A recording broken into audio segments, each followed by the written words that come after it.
A casa do meu avô não era apenas uma construção de tijolos e argamassa. Era um organismo vivo, uma cápsula do tempo que parecia respirar em uníssono com a floresta que a cercava, localizada no final de uma estrada que o progresso parecia ter esquecido de pavimentar. A estrutura colonial se erguia com uma dignidade melancólica. Após o falecimento do patriarca, a tarefa de esvaziar aquele labirinto de memórias recaiu sobre mim. Eu me vi sozinho entre móveis de jacarandá que pesavam toneladas e estantes repletas de livros cujas páginas já haviam assumido a cor do âmbar, exalando aquele cheiro característico de papel antigo, fumo de corda e uma poeira que parecia carregar o DNA de décadas passadas.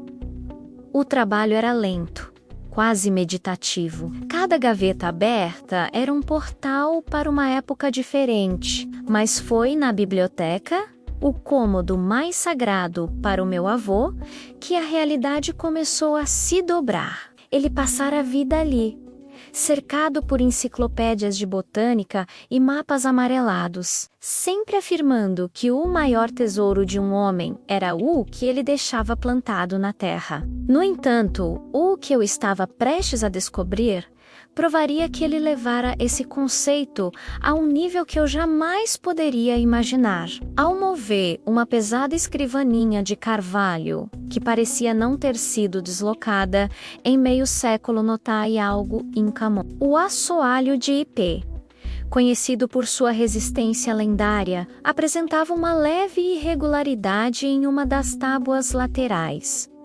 Não era um desgaste natural causado pelo tempo ou por cupins. Era uma marca de manipulação humana, uma simetria perfeita que quase passava despercebida para um olho desatento, mas que brilhava como um farol para quem buscava respostas no silêncio daquela sala. Com o coração martelando contra as costelas, usei uma alavanca improvisada para forçar a madeira. O som do metal contra a fibra seca ecoou como um segredo sendo arrancado à força do peito da casa. Sob o piso, protegida por uma camada de feltro industrial e uma placa de isolamento metálico, revelou-se a face fria, fosca e austera de um cofre de aço escuro. Não era um modelo comercial comum. Era uma peça de engenharia pesada, com um dial de combinação de precisão suíça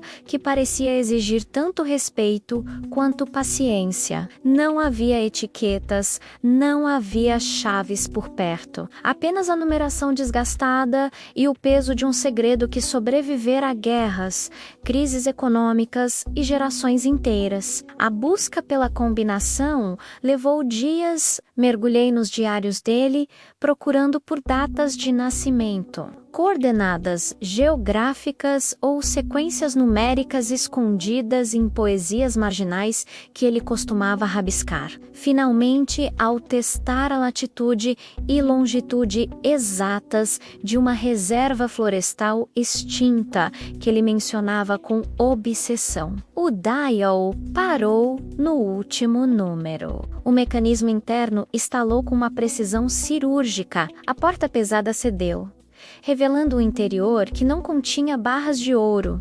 escrituras de terras ou maços de dinheiro. O que havia dentro do cofre mudaria para sempre a minha compreensão sobre a história da nossa família e o papel que aquele homem pacato desempenhara no tabuleiro do mundo. O interior do cofre estava forrado com veludo azul marinho, e no centro descansavam 12 cilindros de vidro selados hermeticamente com lacres de chumbo e cera. O alodo dilis, um maço de documentos amarelados, escritos em uma linguagem técnica densa e datados do final da década de 1940, repousava como uma confissão. Ao analisar os papéis, a verdade emergiu das sombras. Meu avô não fora apenas o botânico excêntrico que a família acreditava. Ele fora um dos pilares de um projeto clandestino, internacional, focado em preservar a biodiversidade original do planeta antes que a era industrial e os testes atômicos alterassem a genética da Terra para sempre. Aqueles cilindros não continham substâncias perigosas, mas algo infinitamente mais valioso para a sobrevivência da espécie sementes puras, amostras de tecidos vegetais e sequências genéticas de espécies que o mundo considerava extintas há décadas. O cofre era uma arca de Noé biológica, um arquivo genético criado em segredo absoluto para o caso de um colapso ambiental global. Cada frasco continha a promessa de restauração de ecossistemas inteiros, que a ganância e a negligência humana haviam apagado do mapa. Ele passara a vida inteira coletando essas amostras nas selvas mais remotas do globo, fingindo ser um simples colecionador de curiosidades, enquanto na verdade era o guardião da última linha de defesa da natureza. Mas o que realmente mudou tudo foi um pequeno envelope de couro no fundo do cofre. Dentro dele, encontrei fotografias e cartas que revelavam que aquela rede de guardiões, menos a Sociedade do Horizonte Verde, ainda estava ativa, operando nas sombras em cidades e vilarejos por todo o mundo. O meu avô não guardara apenas sementes. Ele guardara a responsabilidade de uma linhagem. Havia instruções claras de como proceder, coordenadas para laboratórios subterrâneos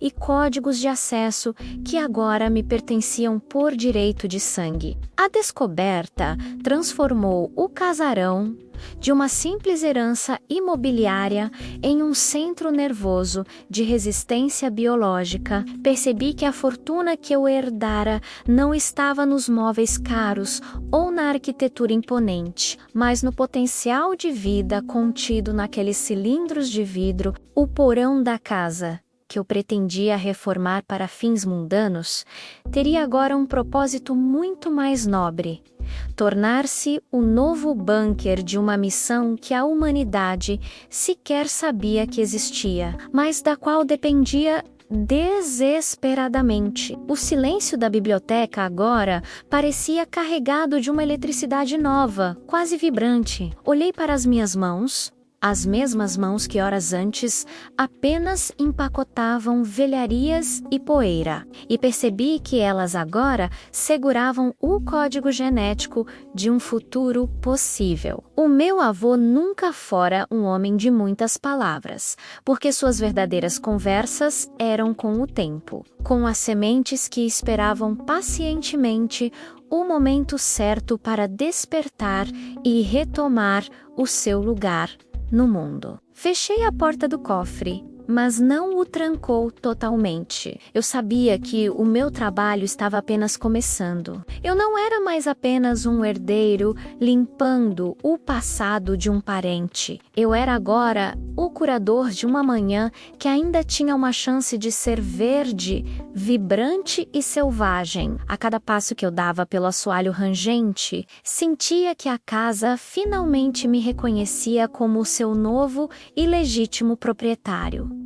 O protetor do legado que o tempo tentou apagar, mas que o amor e a previdência de um homem conseguiram salvar. Se esta história despertou em você o desejo de olhar mais de perto para as raízes da sua própria família e para o futuro do nosso planeta, deixe o seu like agora mesmo. Sua interação é fundamental para que histórias com propósito e mistério alcancem novos corações. Comente abaixo. Se você herdasse um segredo capaz de mudar o mundo, você o revelaria para todos ou continuaria o trabalho nas sombras, como o avô desta história? Eu adoraria saber a sua visão ética sobre esse dilema. Compartilhe este vídeo com aquela pessoa que acredita que ainda existem heróis anônimos entre nós.